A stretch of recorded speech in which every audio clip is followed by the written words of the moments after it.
This is Professor Hill, and this is a short video for our class, Introduction to Ethics, Philosophy 2306 here at St. Philip's College for the spring 2021 semester.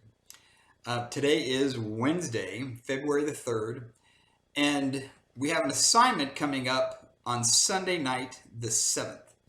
I've just about finished grading the last one. There's a couple of you I haven't gotten to yet, but I'm almost done. But the point is that we've got another one coming up. We want to make sure that we're prepared for it because we're now going to begin talking about an additional source of authority. And what I've said about that in the past is that a source of authority is just something which tells us what's good and bad, right and wrong, what we should do or not do in a given situation. So, for example, one of the things we're most familiar with as children is growing up in families where our parents, our guardians, and others are a source of authority, meaning they tell us what to do. And again, it's not just kind of literally you're going to go to this school, you're going to eat this for dinner. It's also these fundamental stories, these values about what's good and bad, what's right and wrong, what you should do in a given situation. And a lot of that begins at home with our families, but we also find other sources of authority as we get a little older. We go to school and there are teachers.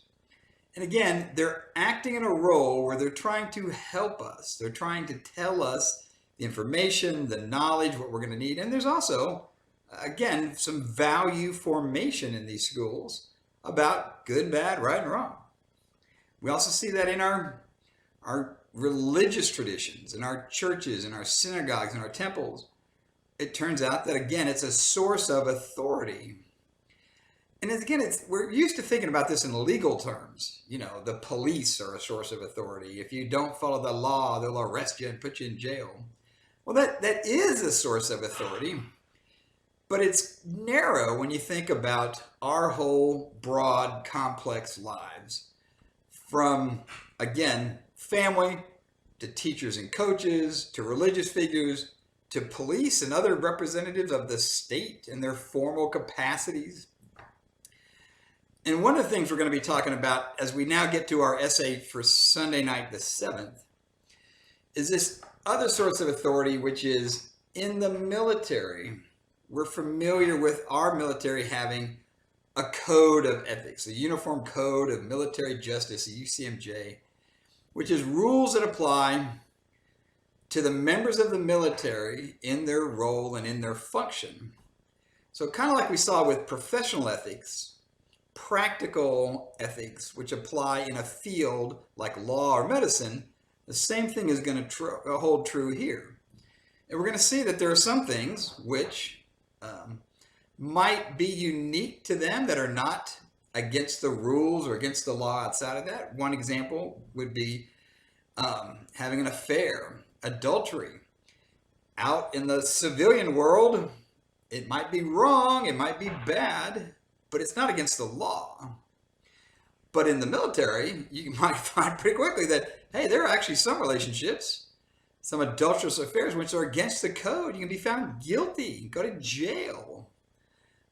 And there's lots of reasons why those specialized rules exist in that environment. But the fact of the matter is, in that source of authority, they're enforceable, whereas a different code, they're not, which is one of the takeaways here, especially as we look more and more at like I said, the UCMJ, Uniform Code of Military Justice for our troops, but also things that govern combatants in conflicts globally.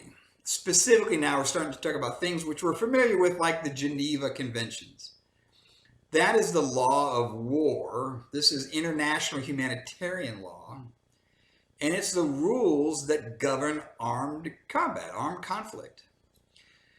And again, there are just certain things you can and cannot do under IHL, international humanitarian law. These are the rules that say things like you have to treat prisoners with respect. You can't just summarily execute them. You owe them food and water, medical treatment. There's things like targets that you can't attack hospitals.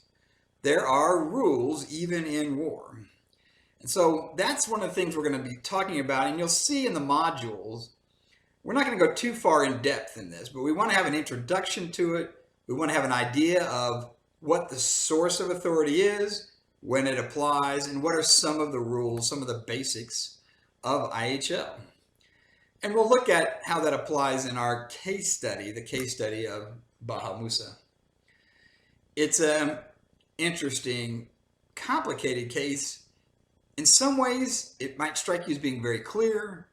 Other ways, it gets pretty murky. And especially when you start to look at the pressure and influence and the moral decision-making of the doctor involved. That's where this gets very interesting. A lot of the bad actions by the British soldiers are pretty clear-cut, but the doctor, when he's trying to make decisions about, do I go along? Do I report? Again, a new doctor, new to the medical field, new to the military, and kind of vulnerable to being pressured. But then the question becomes, does that matter?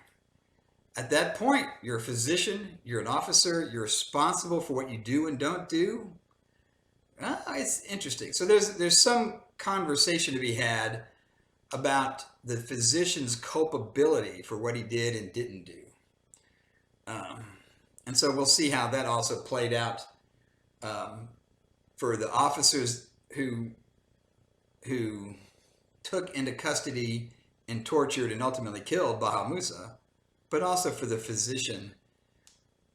What was his responsibility, and ultimately is what happened to him an appropriate sanction, an appropriate response to his conduct and actions. So it gets complicated.